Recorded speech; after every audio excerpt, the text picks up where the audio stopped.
Alright guys, it's Chatterbox Reviews, coming at you guys with my review for Stranger Things Season 3, Episode 1.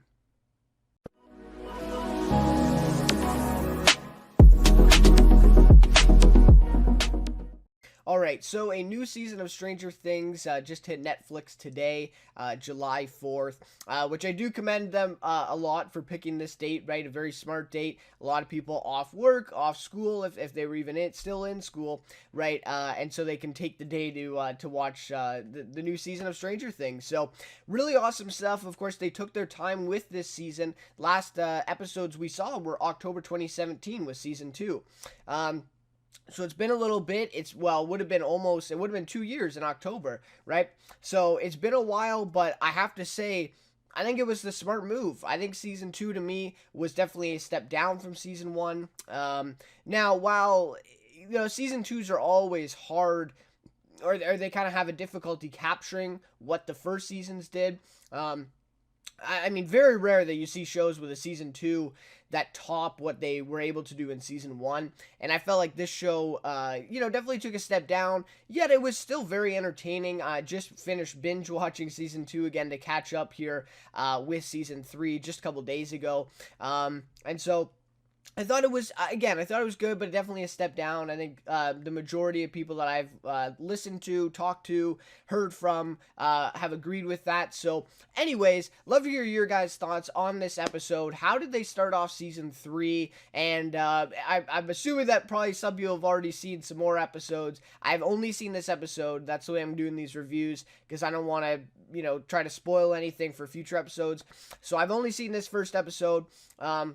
But what do you think of this episode and the season so far, of what you have seen? And, how would you compare it to Season 2 so far? All that stuff. Really would like to hear your thoughts. And if you enjoyed this review, please leave a like and consider subscribing to the channel. Would really appreciate that as well. So we'll go through a little bit of a recap here. I'll talk about some of the main points in this episode. And then I'll get to my rating, favorite character, and some more overall thoughts or theories of what we're going to see going forward. Again, if you have seen more episodes than just this one, you can definitely share your thoughts in the comments. If you try not to spoil, I guess, but if you have to, that's perfectly fine. Not a big deal. I'm assuming that a lot of people have probably already seen more than just the first episode. Anyways, so first off, again, I just want to say I got to commend them on taking their time with this season. So far with this episode, it looks like it's paid off. This episode to me was closer to the Season 1 kind of writing and just general style and technique rather than Season 2 was. I thought Season 2 was a little bit too cliche, a little bit too over the top, melodramatic a little bit, and it lost that kind of charm that it had within Season 1, and I feel like that charm is right back where we left it in Season 1, and I mean, don't get me wrong, some parts of Season 2 were pretty good in that, but not the entire season. And so I thought this episode really looks like they took their time with this writing, or at least the Duffer Brothers did in writing and directing this episode. And yeah, I'm just really looking forward now to the rest of the season after this episode. But so we start off this one with June 1984. We see a Russian underground facility similar to the one at the Hawkins lab, right in their kind of hometown. This one looks a little bit different though. At first I thought it was Hawkins and they had just rebuilt kind of the inside of the lab, but it is in Russia or Soviet Union, I suppose. Anyway, so they're trying to open up the gate to the Upside Down from their location with this high-powered machine, but we see it ultimately fails as the machine kind of explodes and ends up killing like two or three of the men that are down there as well. So it does fail the operation. The machine breaks down, and basically the gate remains closed, although they do open it a little bit, and we see kind of the, I don't know how to describe it, kind of like the black vines, right, coming out of the gate, but then it is shut up eventually. So as a result, the scientist who is in charge of this gets killed, right? So the guy basically, lifts him up and chokes him, right, and kills him there. And then the general tells the next scientist, right, or the right hand to this other scientist, that he has 1 year to open up the gate, right? And so that was really interesting stuff. And then later on in the episode, we see that it, basically flash forward 1 year. And so I thought that was a really great opening sequence. We had a really great opening sequence to season 2, when kind of the lost sister, right, and then she comes in later in the season, and so I definitely think that this is going to have a big impact on the season, and whether or not they open the gate and what have you, but it's like, what the hell are they doing, right? Like, obviously, I'm not sure if they knew the full extent of what happened in Hawkins. Obviously not.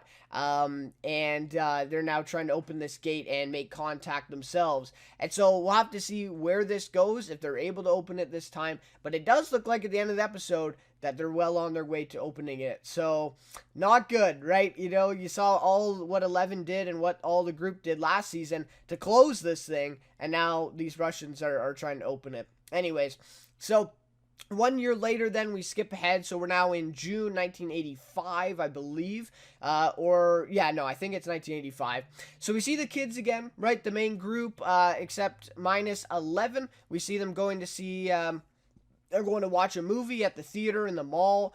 We also get this idea that kind of a very like subplot thing, but may come in later, that basically this new town mall is replacing a lot of the downtown stores and all that stuff, and so this is where the kids are going. They're going to this new mall with this movie theater to see this movie, right? And I thought this was a really nice scene there, and I loved it, right? The charm coming back. We're getting to meet these kids again, see where they are now, right? And I mean, I think Finn Wolfhard is the biggest change. I think most of the other kids all look the same, but he definitely looks a lot different, maybe hit puberty in between seasons here. And so that's one thing. And I like that they went 1 year later too, because that does give them a little bit of leeway here in keeping it realistic with the ages of the kids. Because it has been realistically 2 years, right, since they did season 2. Anyways, so while they're at the theater there, the power goes out throughout the entire town. It looked like pretty much the whole power grid went down. And then moments later, it just comes back. So, and everyone just kind of didn't even think about it, right? It just comes back. The escalators start moving in the mall. Everyone's going back down. So that was really, again, kind of a weird moment there, but nobody really gives it much thought. So, during the power outage, we see something brewing, it looks like, in a building far away, but in Hawkins, as kind of particles or dust, really, start twirling in the air, right? And that was a really interesting scene. We see the rats kind of watching this happen, or kind of running away because they're kind of scared, I guess. And all these particles kind of twirling in the air like a tornado or something like that. And then we see that Will can sense something as he has this flashback memory of the shadow figure in the theater, right? And he kind of rubs the back of his neck. This comes back later as well when they're up on the hill trying to do the radio for Dustin. So a really interesting thing here, and right off the bat, we're like 10 minutes into it, and we already can see that something is happening here. Something is brewing down in Hawkins, in this building. So the power comes back, right? Nobody gives it much thought, including Steve, who's working at an ice cream place in the mall. I like the little scenes with him in this one. I like that they're not just abandoning his character because Nancy's now with Jonathan. I really liked his character, and I feel like he definitely redeemed himself at the end of season 2 there, and so it's really great to see him, and a lot of laughs there with his sequences in this episode, so that was good. Alright, so after Dustin comes home from camp, which was a nice little thing there where Eleven makes all the robots move and they surprise him, that was a really nice scene. He tells them about his new girlfriend, Suzie, who they want to try and reach with his new custom-built radio. So of course, nobody believes him off the bat that he has a new girlfriend, including probably myself, right? It's kind of hard to believe that he would have this girlfriend at camp. He says, she's really smart and she's also really hot.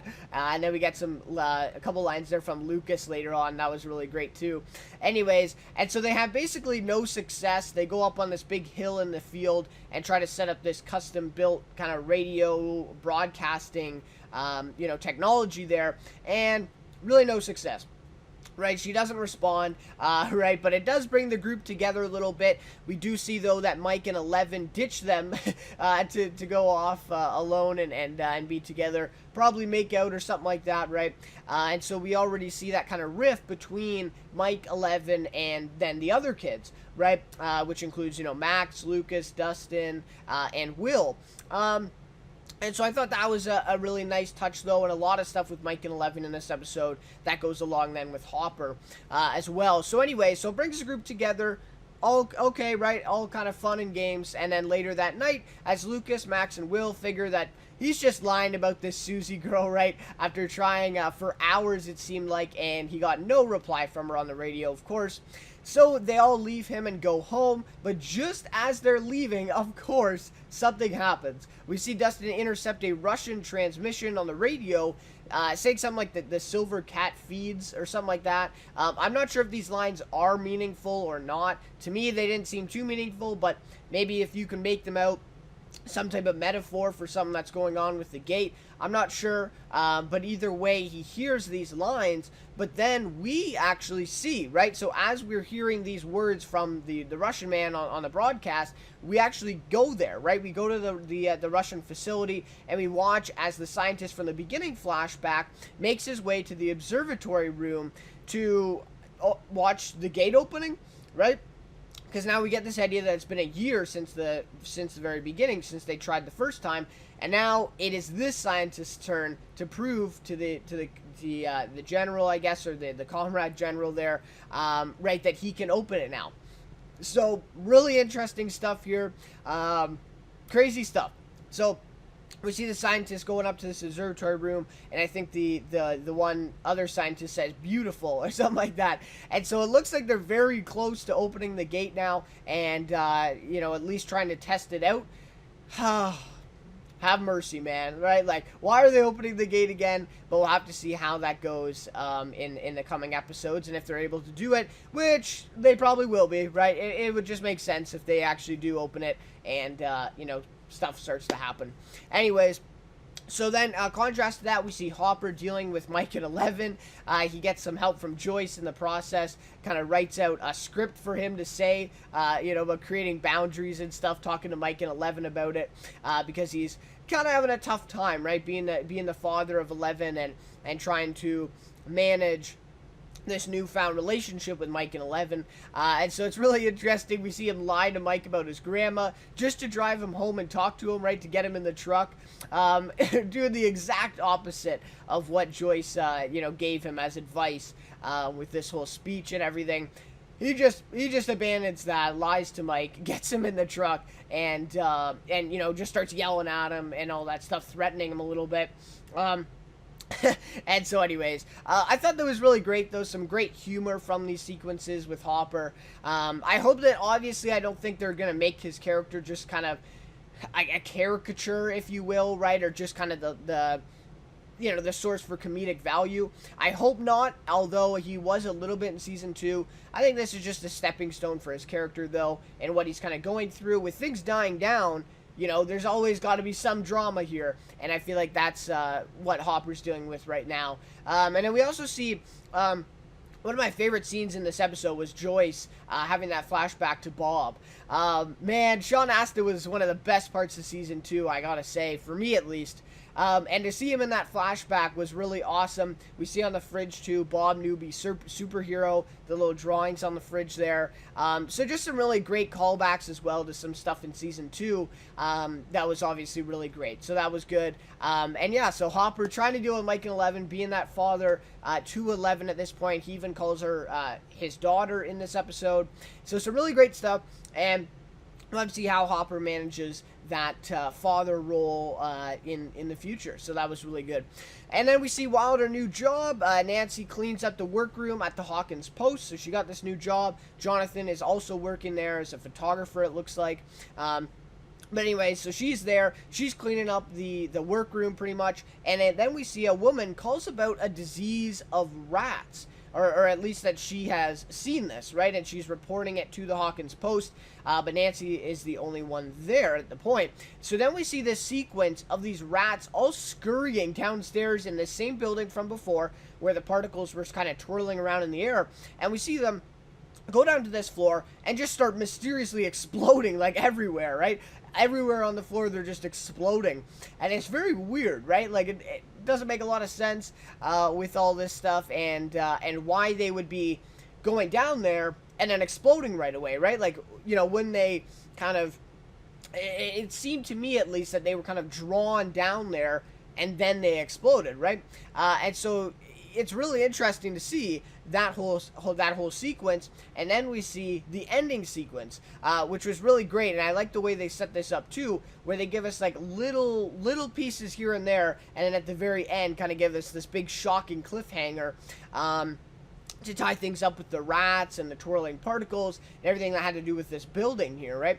And so that was great.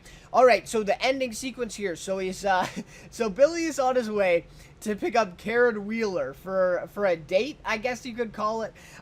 This is really interesting here. We saw a glimpse of this in the season 2 finale with Karen and Billy.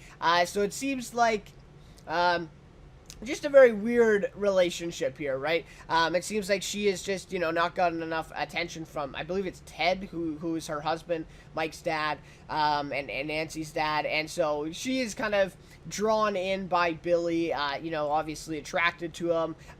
We see her kind of obsessing over him, maybe, right? Maybe you could put it that way. There at the pool, right, where they're all kind of sitting, and she, tries to impress him and stuff by swimming by when he's the lifeguard. So anyway, so we see this whole sequence here. Billy is going to pick up Karen for this kind of date at the motel, and we see Karen trying to get ready for it and everything. So anyways, so Billy then, on his way there, it looks like hits something with his car, right? He's just driving along and he hits some with his car, and a windshield actually cracks, right, as a result of hitting this thing. So this also then caused him to spin out, of course, right into the parking lot of that building we saw before. And to me, again, it seemed like the car was almost drawn to it, right? When he hit this thing and when his car kind of spun a little bit, it seemed like the car was like being dragged right towards this building, almost like a magnet of sorts. Anyways, so he gets out of the car, checks his windshield to find kind of a slimy substance on the windshield. And again, we've seen this slimy substance before. We know what this is all about, but he doesn't. So he's kind of, he's like, what the hell? Like, what is all this, right? He was involved very briefly, right, with the ending of season 2, but he never saw any of the stuff that was going on, right, in terms of, the Stranger Things, if you will. Anyway, so then suddenly something runs by in the trees behind him, and the next thing you know, and this was really great, I feel like, and again, this is kind of tropey, horror stuff, right, where we see something run by in the background, and then all of a sudden, he gets picked up. Kind of reminds me of some Jurassic Park stuff, right, with the raptors and stuff. But anyways, so the next thing he knows, he's picked up by the leg and just dragged. I mean dragged. Like, this thing drags him at a lightning fast speed here, all the way into the building, and then down the staircase, and then we hear these kind of screeches or screams from these animals, I guess, or something that's down there, which are very similar to the sounds in season 2 that we heard from, I guess, the demo dogs, I guess, if you will, or any really of the creatures really throughout season 2. So it looks like it's the same type of thing as what happened in season 2 with the kind of monsters and all that stuff going on as well. So I like this too. He tries to hold on at the top of the staircase, but he then falls as he's dragged down. Thought that was maybe similar to Barbara back in season 1 at the pool scene.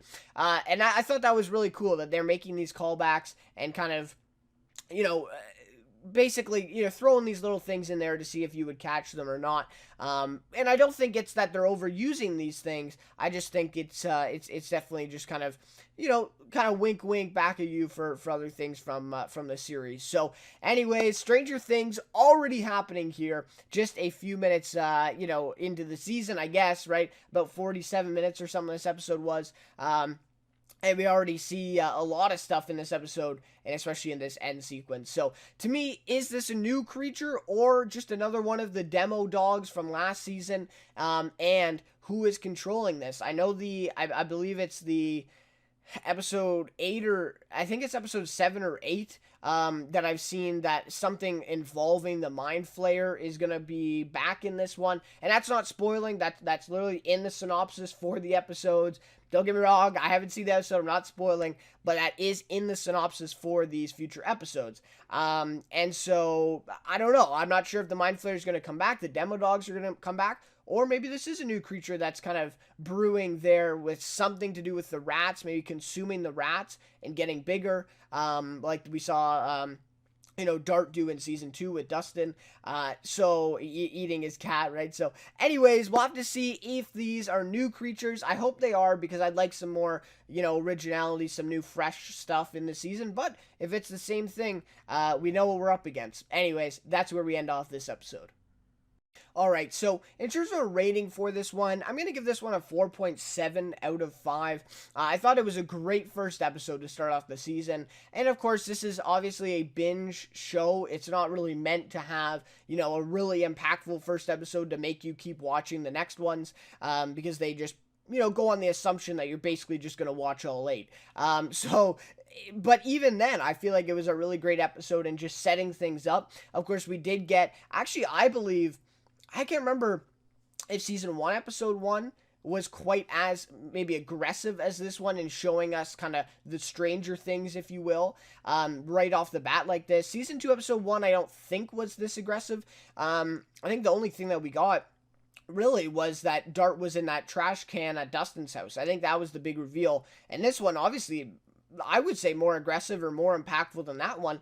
So anyways, I thought it was a really great first episode and getting things started here. Not going too far into it, really giving us some really great character relationships, dynamics, exploring kind of what has changed since we left off in season 2 after it's been a year in this kind of universe.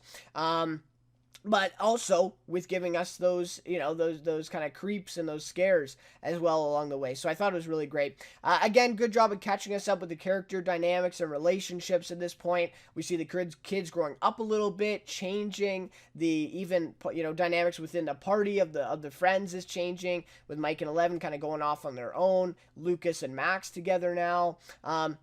It's really some great stuff here with the kids, and of course Hopper too. Hopper, Joyce, just everyone in this episode I thought was covered really well, given some really great stuff to work with in this episode, and I'm really looking forward to the rest of the season to see how these kids come together again, most likely, and obviously gonna probably wind up for a big battle at the end, of course. So a little bit worried though about the main plot here lacking originality. It seems like they're kind of going along the same wavelength as season 2 this time.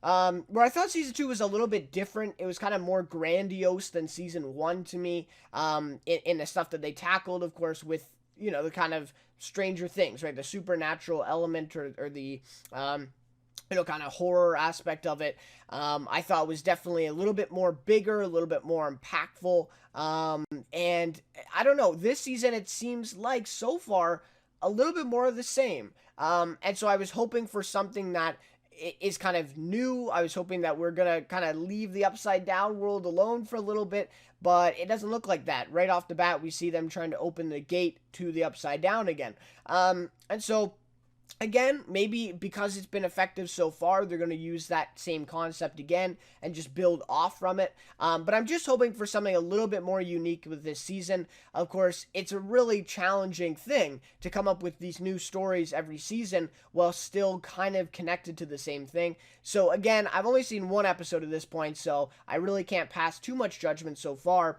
But as of right now, that's just my thought. I'm hoping that they go a little bit more original with this season, and give us something a little bit more fresh, a little bit more new that's going to be hitting the town of Hawkins, and giving these kids a little bit more of a challenge going forward and trying to defeat this thing. So anyways, really looking forward to what they give us, though, for sure. Favorite character for this one, I gotta go with Hopper, played by David Harbour, of course. Thought he's probably one of the, I would say he's the best actor, the best cast member on the show, and they've given him some really great stuff to work with, both season 1 and 2, and this season it looks like he is really getting some great stuff with his character, and the dynamics between him and Joyce, him and Eleven being his daughter.